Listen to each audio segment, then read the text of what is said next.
Assalamualaikum warahmatullahi wabarakatuh. Perkenalkan, nama saya Astalia, NIM 2101010073, kelas manajemen 3A2. Baiklah, di sini saya akan memaparkan materi tentang desain produk dan jasa. Ya, A. Tahap pengembangan produk. 1. Ide pengembangan, riset pasar lewat R dan D. 2. Kemampuan perusahaan merealisasikan ide. 3. Permintaan konsumen dipenuhi. Yang keempat, spesifikasi produk. Bagaimana produk bisa berfungsi, apa lewat engineering produk. Yang kelima, spesifikasi produk. Bagaimana produk bisa dibuat, seperti spesifikasi ukuran dimensi. Yang keenam yaitu review desain. Apakah spesifikasi produk sudah yang terbaik dalam memenuhi kebutuhan konsumen.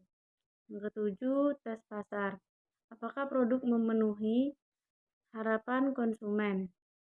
Untuk memastikan prospek launching ke pasar lewat penjualan dalam jumlah besar. Yang 8, perkenalan di pasar dengan memproduksi secara massal. 9, evaluasi untuk mengukur sukseskah atau gagal. Yang B, desain produk jasa. Ada beberapa teknik yang dapat diaplikasikan pada produk jasa untuk mengefisiensi biaya dan meningkatkan produk, diantaranya yaitu 1. Penyelarasan selera yang ditunda sedapat mungkin. 2. Modularisasi dengan menyediakan paket-paket. 3. Automatisasi atau mengurangi interaksi konsumen dengan menggunakan mesin untuk mengganti tenaga manusia. 4.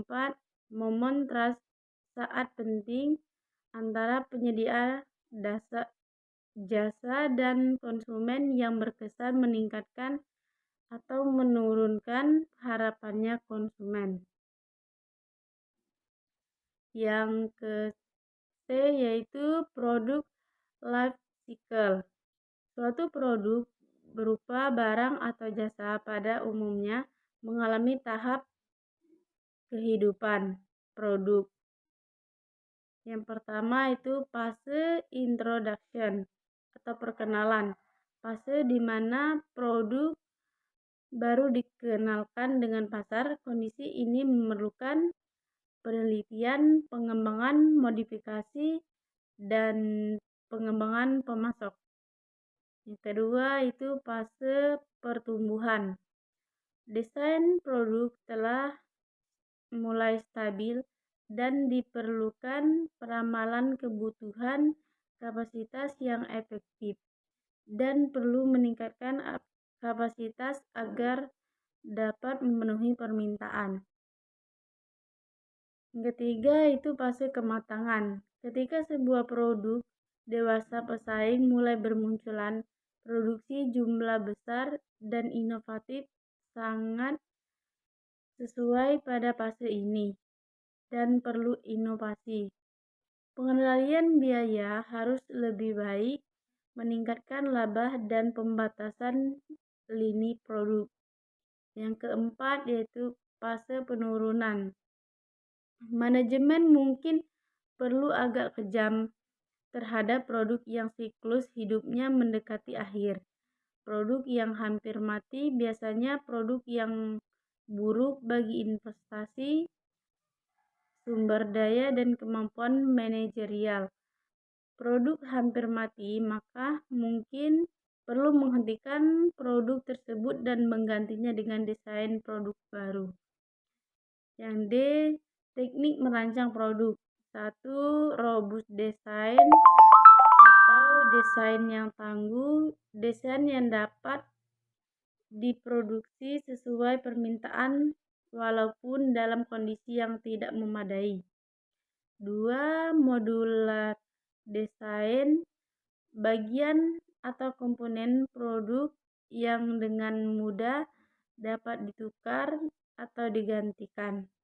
Yang ketiga, Computer Aided Design atau CAD, penggunaan komputer secara interaktif untuk mengembangkan dan mendokumentasikan sebuah produk. Keempat, Computer Aided Manufacturing atau CAM, penggunaan teknologi informasi untuk mengendalikan mesin.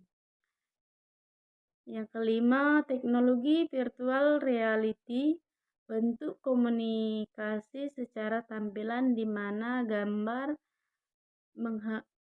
menggantikan kenyataan dan biasanya user pengguna dapat merespon secara interaktif. Keenam, value analysis, kajian dari produk sukses yang dilakukan selama proses produk. 7. Desain yang ramah lingkungan, perancangan produk yang telah memasukkan unsur kepekaan terhadap masalah lingkungan yang sangat luas pada proses produksi.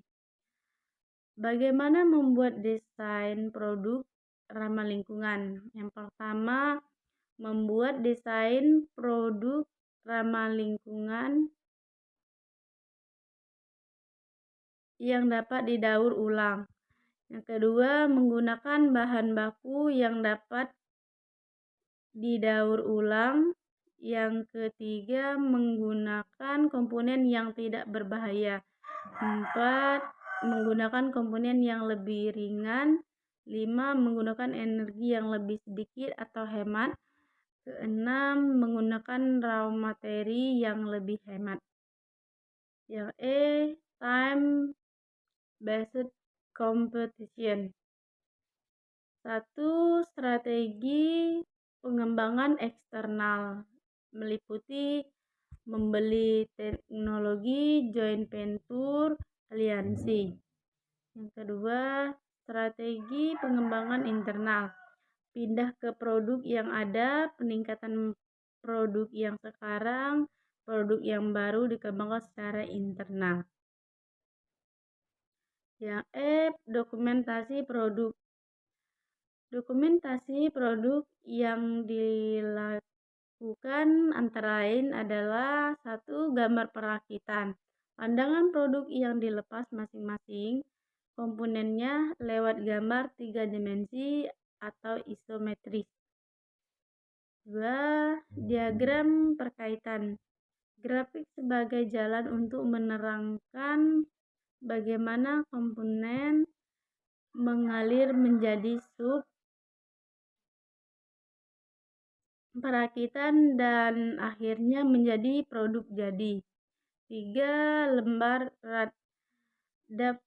daftar operasi yang dibutuhkan untuk memproduksi komponen dengan bahan yang dirinci dalam bill of material. 4. Perintah kerja, instruksi untuk membuat sejumlah kuantitas produk tertentu biasanya untuk jadwal tertentu. 5. Engineering Change Notice atau ECN, perbaikan perubahan dari gambar teknik atau bill of material. Bagaimana membeli teknologi untuk desain produk? Teknologi dapat dibeli dengan mengambil alih sebuah perusahaan, yaitu melalui 1. Joint venture, mendirikan perusahaan bersama untuk mengejar suatu produk atau pasar. 2. Aliansi, kesepakatan atau komitmen yang saling menguntungkan tanpa ketergantungan namun tetap konsisten dengan strategi yang mendukung misi masing-masing pihak. Baiklah, itulah paparan dari saya. Saya akhiri. Wassalamualaikum warahmatullahi wabarakatuh.